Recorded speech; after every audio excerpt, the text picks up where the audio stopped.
Oi pessoal, vamos começar então agora o nosso primeiro vídeo de discussão de conteúdo, né, nessa disciplina. Essa discussão específica está relacionado com o material bibliográfico que eu tinha passado para vocês, né, que é a primeira parte do livro Ciência e Comportamento Humano do Skinner, intitulado A Possibilidade de uma Ciência do Comportamento Humano. Nesse texto, ele vai fazer uma defesa que, em grosso modo, eu venho trilhando essa discussão com vocês já desde lá da primeira disciplina que vocês fizeram comigo, a disciplina de fundamentos históricos e epistemológicos. Lá eu começo a primeira aula que eu dou naquela disciplina, eu falo para vocês, olha, a epistemologia behaviorista radical, ela tem uma premissa básica, que é a ideia de que é possível uma ciência do comportamento. Tá? E aí a gente passa a disciplina inteira tentando entender essa premissa.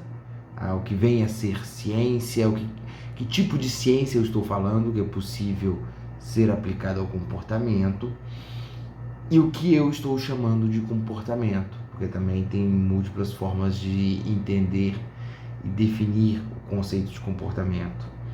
Aqui, a defesa está um pouco nessa lógica, mas ela assume um caráter um pouco diferente.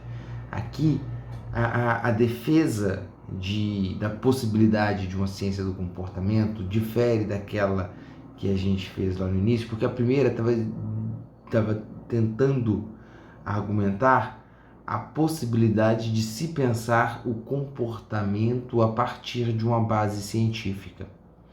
Aqui, o que está sendo tentando pensar é a possibilidade de aplicação do conhecimento gerado por uma ciência do comportamento a questões que dizem respeito ao humano, à humanidade como um todo. Tá?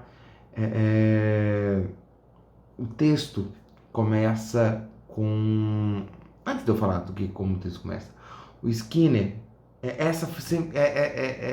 acho que essa é a grande defesa do Skinner, né? Eu acho que o grande sonho do Skinner, de alguma forma mostrar que o conhecimento gerado a partir de uma lógica científica, e ciência nos moldes que ele defende, né? De uma ciência empirista, de uma ciência determinista, de uma ciência que busca descrever o comportamento em termos de leis científicas, né? Que busca predição e controle do comportamento. Então, a mostrar que essa ciência, além de ser viável, ela tem fins, ela tem uma utilidade, ela permite transformação social, ela permite transformação cultural, ela permite um bem-estar do humano. Se a gente for pegar a bibliografia do Skinner, o início de carreira do Skinner, ele é basicamente um cientista laboratorial. Lá pelas tantas, ele começa a fazer discussões mais epistemológicas sobre o entendimento de ciência que ele faz. E o final da carreira do Skinner é uma discussão voltada muito para essa questão da aplicação, da intervenção, não uma aplicação pensada no sentido de, vou discutir clínica, não. Skinner nunca foi um cara que discutiu técnicas de aplicação do conhecimento. Uma ou outra, melhor, nunca foi, não, mentira. No que diz respeito à educação, ele discutiu bastante, né? Mas acho que foi um dos poucos pontos em que ele se debruçou em termos de aplicação de conhecimento. Aqui ele está fazendo uma discussão voltada para a viabilidade ou uma discussão voltada para o quão eficiente é pensar a tecnologia enquanto aplicação de conhecimento, o quanto que é eficiente pensar na possibilidade de transformação social via conhecimento cientificamente construído. Tá? E essa é a discussão que a gente vai fazer nesse vídeo aqui e tentar demonstrar a viabilidade dessa discussão ao longo da disciplina. Tá? Então, o texto começa ali com a citação do Francesco Lana, que lá no século XVII está fazendo a suposição de existência de navios que navegam no ar. Tá? E se mostra bastante receoso, porque esses navios que navegavam pelo ar poderiam se transformar em armas de guerra extremamente poderosas. É um texto muito bacana, porque ele descreve lindo, perfeito, o que seria uma guerra moderna, com o uso de aeronaves, por exemplo. Tá?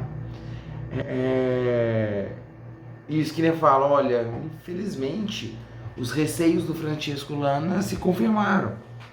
Tá? E aí ele entra com a discussão que ele vai fazer ao longo desse texto, quase que como um todo, que é a irresponsabilidade da ciência. Como assim a irresponsabilidade da ciência? Ele fala, olha, o poder do homem, isso é uma frase do próprio Skinner, o poder do homem parece ter aumentado desproporcionalmente a sua sabedoria. Como assim? Fala, olha, nós compreendemos a natureza de uma determinada forma, de uma forma extremamente eficiente, a ponto de sermos capazes de fazer coisas absurdas em relação ao próprio homem. A nossa capacidade de dominar os elementos da natureza se levaram a tal ponto em que nós não de uma forma que nós não ampliamos nosso conhecimento sobre o próprio humano, sobre questões que dizem respeito ao humano, sobre questões que dizem respeito à noção, por exemplo, de ética, sobre noções que dizem respeito à noção de compromisso social. Então nós somos capazes de dominar a natureza numa dimensão que se deveria questionar se essa capacidade de dominar a natureza deveria realmente existir. Nós somos capazes de criar a bomba atômica, mas até que ponto a bomba atômica deveria ter sido criada? Essa é a discussão que o Skinner está fazendo.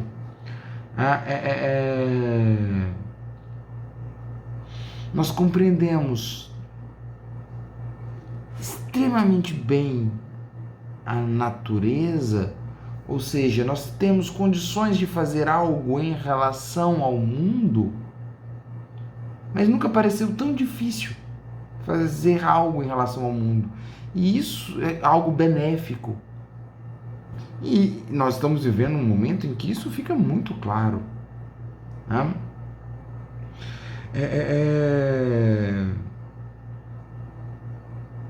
Chegando ao ponto, esse questionamento, de até que ponto a ciência é uma estratégia interessante, ou seja, passou-se a se questionar a própria ciência.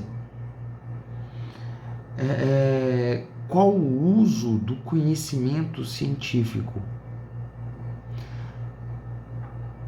Será que esse conhecimento deveria realmente ser conduzido? A quem serve o conhecimento que está sendo gerado, o conhecimento que está sendo construído. A psicologia sociohistórica faz essa discussão de forma brilhante, a meu ver. A ciência moderna, a serviço de quem ela está. O Skinner faz uma discussão que eu também particularmente acho bem interessante nesse sentido. Ele fala, olha, o desenvolvimento científico ele aconteceu de forma muito desigual. Nós avançamos, quando eu falei para vocês, nós conhecemos a natureza de uma forma brilhante, mas no que diz respeito à natureza inanimada, não humana, nosso poder de conhecimento da física, da química, nos permitiu, por exemplo, mandar o ser humano à Lua. Mas nós temos pouquíssima compreensão e mesmo nível no que diz respeito a questões do social, do humano.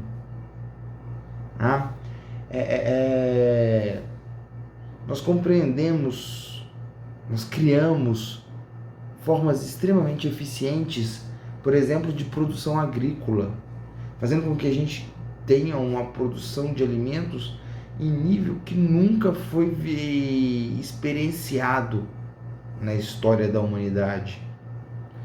Por outro lado, continuamos tendo condições de fome no mundo. Temos métodos contraceptivos extremamente eficientes, mas continuamos tendo problema, por exemplo, de superpopulação, continuamos tendo problema de doenças sexualmente transmissíveis.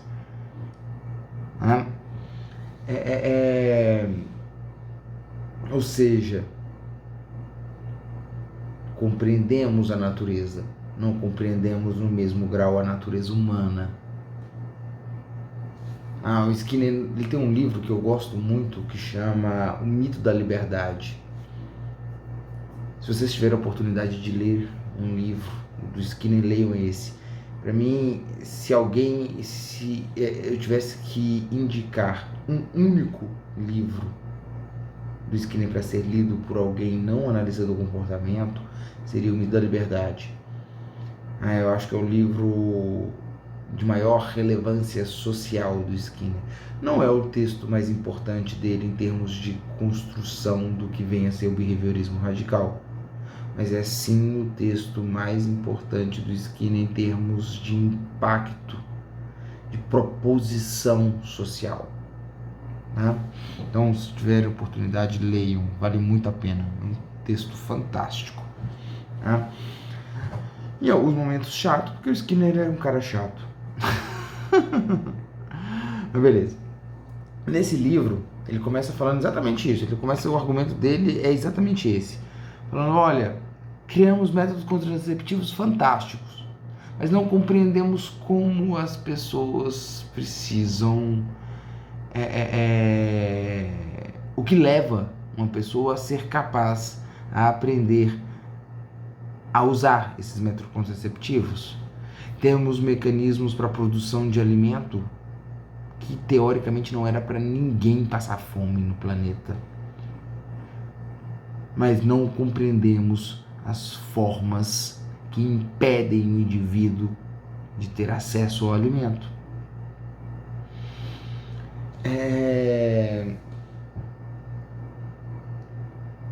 Ele vai argumentar que o retorno à ignorância, ou seja, a eliminação de uma proposição científica, não é a solução.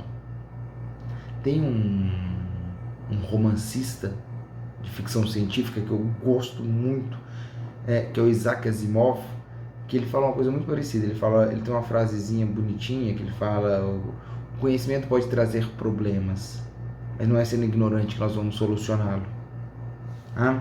Então, não é a ciência que está errada, é o uso da ciência.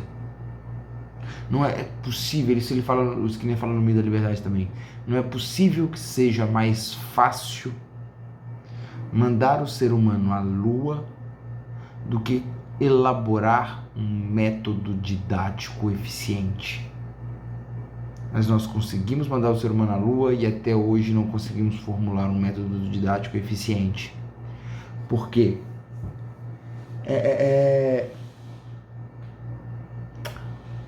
Porque ciência, ela se mostrou extremamente eficiente em todas as áreas que ela se debruçou. Ela não necessariamente foi ética, mas eficiente ela foi. Resolveu construir a bomba atômica, foi lá e fez. Não deveria, mas foi lá e fez. Ah? Então, não mandamos o ser humano à Lua, porque nos debruçamos nessa empreitada. Não elaboramos uma estratégia didática eficiente, porque até hoje não nos debruçamos de forma adequada sobre essa estratégia, na busca por implementar esse método didático eficiente. A nossa forma de lidar com fenômenos humanos não é uma forma científica. Né?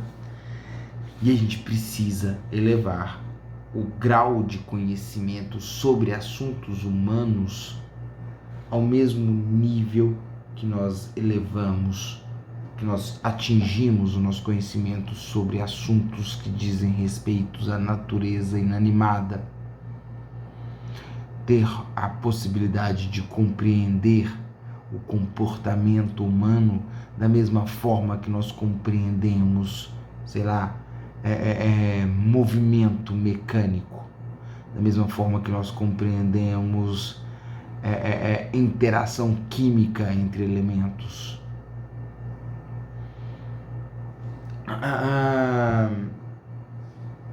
Precisamos assumir um curso de ação mais sensato. Essa é a lógica do que Skinner está discutindo nesse texto que eu passei para vocês.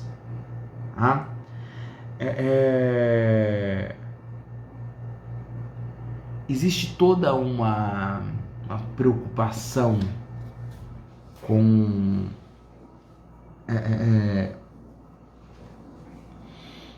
a adoção de uma estratégia científica para os fenômenos humanos. Disse de que, ao assumir o humano como passível de estudo científico, estaríamos eliminando a liberdade do sujeito. Rompe-se com a noção de liberdade.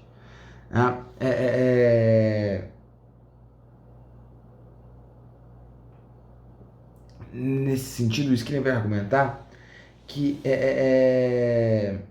apesar de, por exemplo, você ter um bando de cientistas comprometidos com conhecimento científico e muitos comprometidos com conhecimento científico voltado para o comportamento,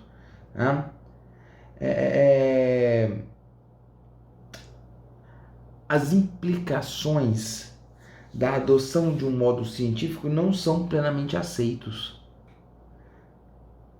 A ciência, ela não é mera descrição da natureza, mas é uma tentativa por busca por ordem, por ordenação. Então, eu preciso assumir que meu objeto de estudo ele é um evento ordenado. Assumir que o meu objeto é um evento ordenado é assumir que ele é um evento determinado, que ele está em uma relação ordenada com alguma outra coisa. A ocorrência da chuva amanhã está ordenada com a organização climática de hoje. Ordenada em que sentido? Quando eu tenho a configuração climática que eu tenho hoje, quando eu tive essa configuração climática, no outro dia choveu. Isso diz de ordenação. E com isso eu consigo predizer a chuva de amanhã na medida em que eu compreendo essa relação ordenada. Então eu preciso assumir que o comportamento humano está numa relação ordenada. Defender a viabilidade de uma ciência para o comportamento humano é necessariamente assumir que esse comportamento humano está numa relação ordenada e que nesse sentido então ele se encontra como um evento determinado. Se ele se encontra como um evento determinado por instâncias outras que não o próprio indivíduo, supostamente a noção de liberdade cessaria. Né? O que o Skinner vai discutir naquele livro que eu falei, O Limite da Liberdade, é justamente esse ponto. Sim, liberdade some. Some, mas some no sentido romântico do termo. Some no sentido de liberdade, no sentido de que as minhas ações, as minhas escolhas brotam do indivíduo. Não. Eu ainda tenho escolhas, mas essas escolhas têm uma origem não no indivíduo, mas no meu histórico, na ordenação do meu comportamento com o ambiente. E liberdade, para o Skinner, ela não é uma escolha que brota, mas é a possibilidade de agir de diferentes formas. Isso ele vai entender como liberdade. E essa possibilidade de se comportar de diferentes formas não está cerceada a partir do momento em que eu entendo o comportamento como determinado.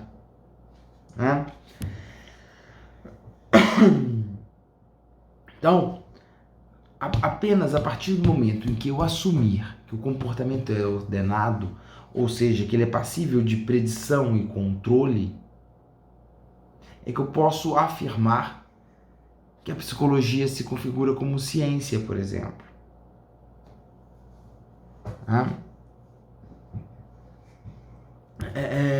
E essa concepção ela não é bem aceita.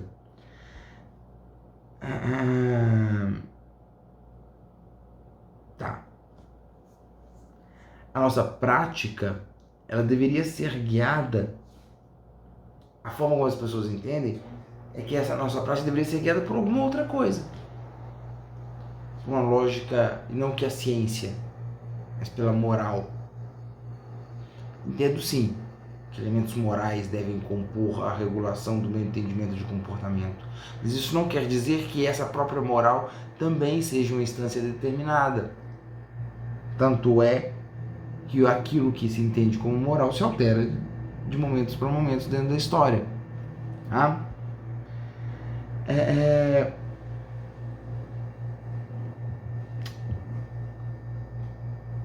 Quando pensamos prática, ação técnica, no que diz respeito ao humano, ela não é muito bem definida.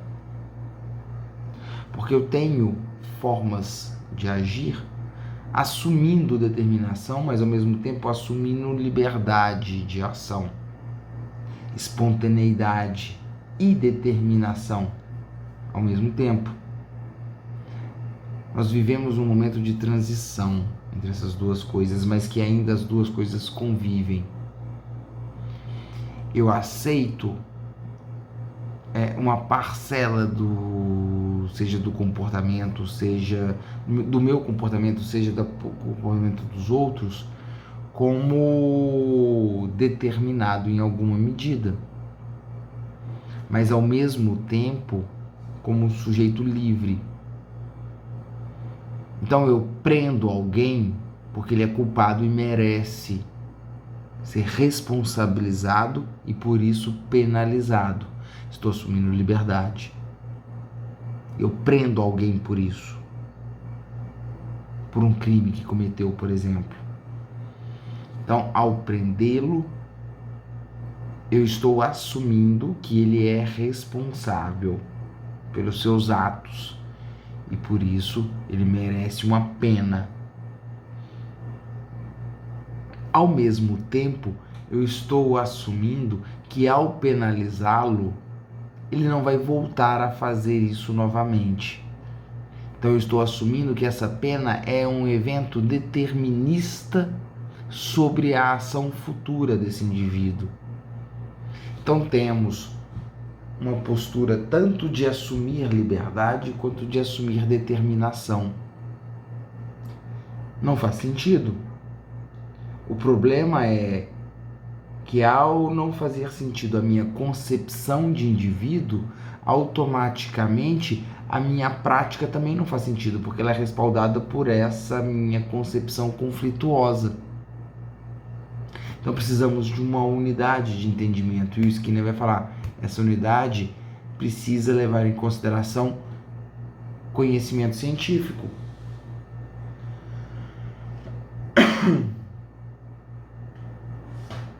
Dentro dessa lógica, o Skinner vai falar, olha, nós nunca na história da humanidade assumimos uma postura científica frente ao humano. Deixa ela tentar. Porque ela sempre foi eficiente, como eu falei lá no início. A ciência sempre foi eficiente naquilo que ela fez. Pode não ter sido ética. E talvez, muito provavelmente, talvez não, muito provavelmente não foi ética, porque nós não utilizamos de estratégias científicas para entender o comportamento, ou seja, para entender ética. E com isso, gerar estratégias de construção de repertório comportamental, de construção de relações sociais que envolvam práticas que estabeleçam padrões éticos. Então, e ele vai falar, olha, os problemas da humanidade, na sua esmagadora maioria, são problemas de cunho comportamental. Eu tenho guerra, eu tenho fome, eu tenho desemprego, eu tenho miséria, violência. Tudo isso que eu falei, ou são comportamentos muito claramente definidos, ou são decorrentes de problemas comportamentais. A violência, ela é um comportamento em si. O desemprego, eu posso entendê-lo como decorrente de uma falta de repertório comportamental, por exemplo. Sei lá, é lógico que o desemprego envolve muito mais do que isso. Existe uma parcela do fenômeno.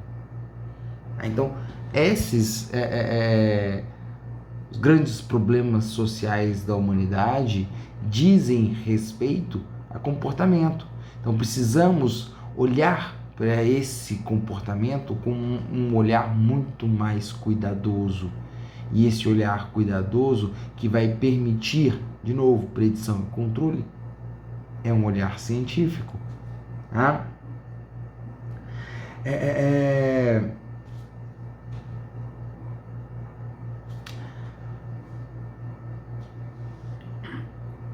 A estratégia científica, os resultados científicos são tangíveis, são passíveis de serem colocados numa escala comparativa. Então eu consigo perceber se estratégia X gera um efeito, estratégia Y gera um outro efeito, e com isso comparar as duas estratégias em função dos seus respectivos efeitos. Então, a postura científica permite uma avaliação de formas mais ou menos interessantes de regular comportamento. A ciência se consolida ao longo da história da humanidade como um conjunto de atitudes que permite uma ação bastante eficiente. Por quê?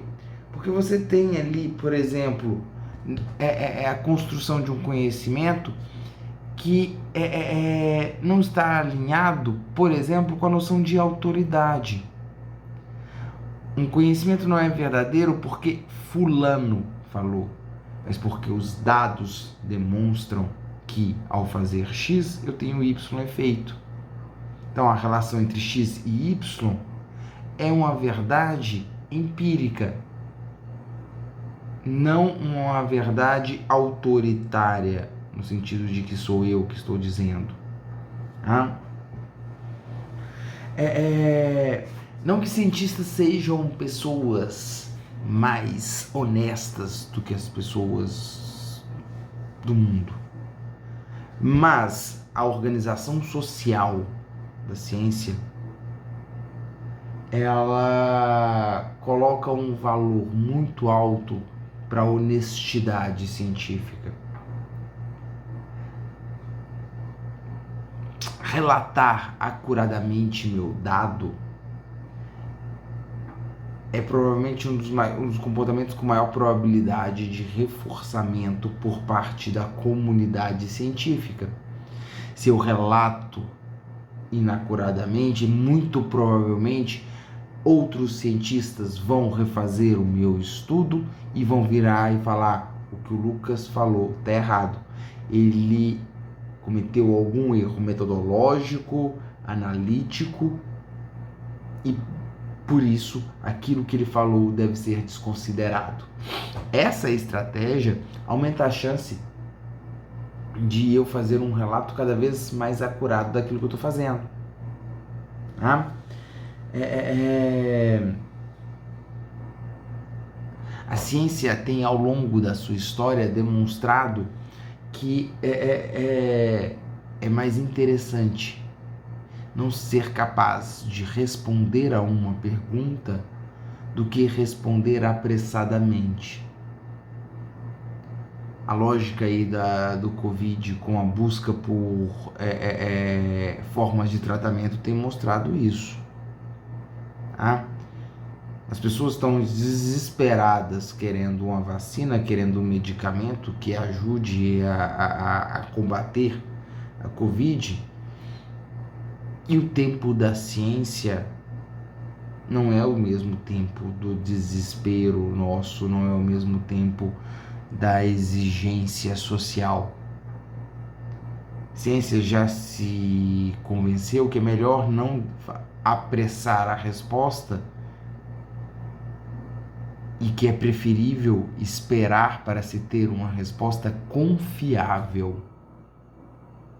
Isso está sendo um dos grandes dilemas hoje em dia. Né?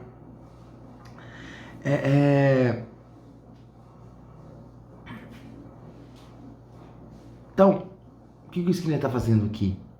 Ele está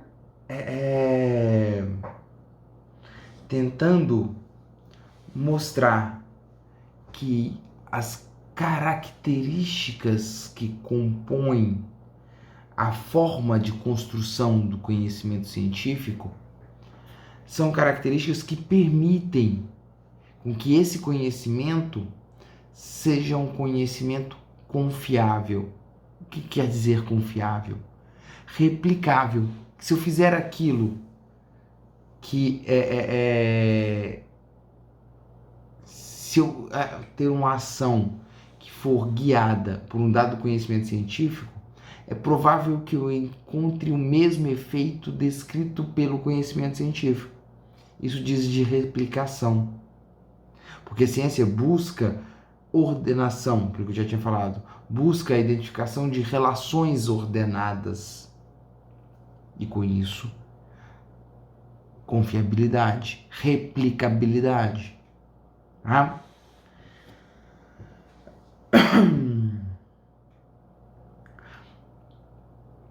Mas como eu falei, temos problemas. Temos problemas em aceitar a postura científica para o comportamento humano. Por quê?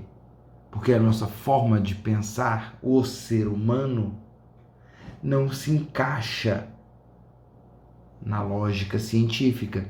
E romper com isso é bastante penoso para a gente. Romper com a noção de um ser humano que não respeita leis naturais e sim respeita instâncias que são particulares, privadas, individuais, subjetivas, é muito complexo dentro da nossa cultura.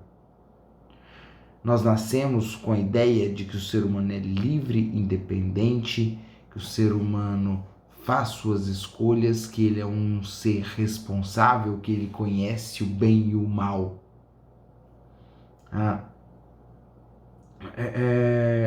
Romper com essa noção não é simples. O Skinner, ele vai argumentar de por que isso acaba acontecendo. Ele vai falar, por exemplo, em alguma medida, A gente tem uma certa vantagem em comparação com outras ciências. Por exemplo, o físico, ele precisa de um bando de equipamentos extremamente avançados para conseguir fazer as pesquisas que ele faz. Ele precisa do acelerador de partículas que custou bilhões, né, para conseguir fazer dois átomozinhos se chocarem. Né? Nós não. Nós estamos em contato com o nosso objeto de estudo o tempo inteiro. Com isolamento diminuiu, né? Porque eu tenho menos acesso a pessoas. Mas eu estou em contato com o comportamento 24 horas do dia, porque eu estou em contato pelo menos com o meu comportamento. Né? Agora, então essa proximidade facilita acesso ao nosso objeto para poder estudá-lo. Mas, por outro lado, essa proximidade ela é anterior à minha formação científica. Em função disso, muito provavelmente, as pessoas já têm formulado concepções não científicas sobre como é que o indivíduo se relaciona com o mundo, o que é comportamento e coisas do tipo. E aí, quando eu me insiro num contexto científico, eu carrego essas preconcepções, o que vai nos dificultar muito nos livrar desses vícios de pensar o comportamento humano, de pensar o ser humano.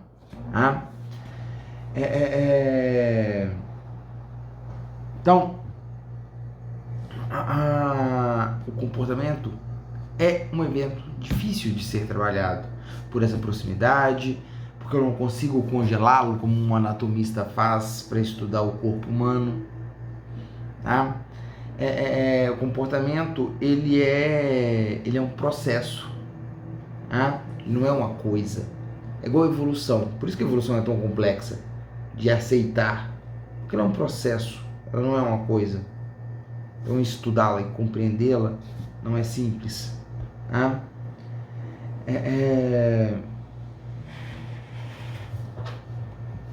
E com isso, a ciência do comportamento acaba se deparando com uma série de objeções a respeito da possibilidade de estudo científico. Ou seja, a ciência, lidar cientificamente com o comportamento bate de frente com a nossa postura cultural de pensar o comportamento humano e de pensar o ser humano. Assume-se o comportamento como indeterminado, assume-se o comportamento como complexo demais, assume-se o comportamento como único. Meu comportamento, eu sou um ser diferente de vocês. E por isso, ciência não seria capaz de estudar, porque ciência lida com aquilo que é geral.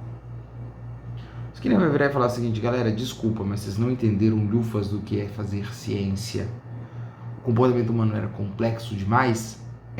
Tudo na natureza é complexo demais. Falar que o comportamento humano é mais complexo do que o fenômeno da física é menosprezar o grau de conhecimento que o físico atingiu. Lá no início da física enquanto ciência, a física parecia realmente complexa demais. Mas a partir do momento em que eu começo a olhar para o meu objeto a partir de uma lógica de ordenação, eu vou compreendendo essas relações ordenadas, eu vou identificando essas relações ordenadas e o meu fenômeno vai ficando cada vez mais facilmente apreendido e vai ficando menos complexo. O comportamento humano é complexo? Porque nós não ainda assumimos uma postura realmente científica para estudá-lo. O comportamento humano é único, o ser humano é único? Mas tudo na natureza é único. A folha da bananeira de uma árvore é diferente da outra folha de bananeira da mesma árvore. O meu estômago é diferente do estômago de todos vocês. Mas o papel da ciência é achar aquilo que existe de comum entre as folhas de bananeira e achar aquilo que existe de comum entre os nossos estômagos. É papel da ciência achar aquilo que existe de comum entre os nossos comportamentos que são diferentes entre si. Mas é achar essa ordenação, essa uniformidade. Então, nós, enquanto objeto, não somos diferentes de nenhum outro objeto. O que difere é o grau de compreensão científica em função da adoção ou não de uma postura realmente científica. E o que o Skinner está apontando aqui é que devemos assumir uma postura realmente científica se a gente realmente quer gerar alterações na condição de vida do ser humano nesse planeta. Compreendemos a natureza inanimada? Compreendemos, e bacana que a gente compreende, isso é importante. É importante ser capaz de criar formas de produção de alimento, lógico, de forma sustentável, mas produção de alimento, tecnologia no sentido mais tradicional do termo, que facilite a vida do ser humano, mas ao mesmo tempo precisamos compreender essa ação humana, essa vida do ser humano em termos de uma ciência humana, se a gente realmente quer gerar alterações benéficas e amplas para a humanidade como um todo. Pessoal, é isso. A discussão que eu queria fazer com vocês. De novo, recomendo para aqueles que têm interesse nesse tipo de discussão que eu estou fazendo aqui com vocês, recomendo aqueles que tiverem um pouquinho mais de interesse, deem uma olhada lá no livro que eu falei no início, O Mito da Liberdade, um livro muito bacana, vale a pena dar uma olhada nele. Beleza? É isso, ficamos para o próximo vídeo. Até mais, bom resto de semana para todo mundo.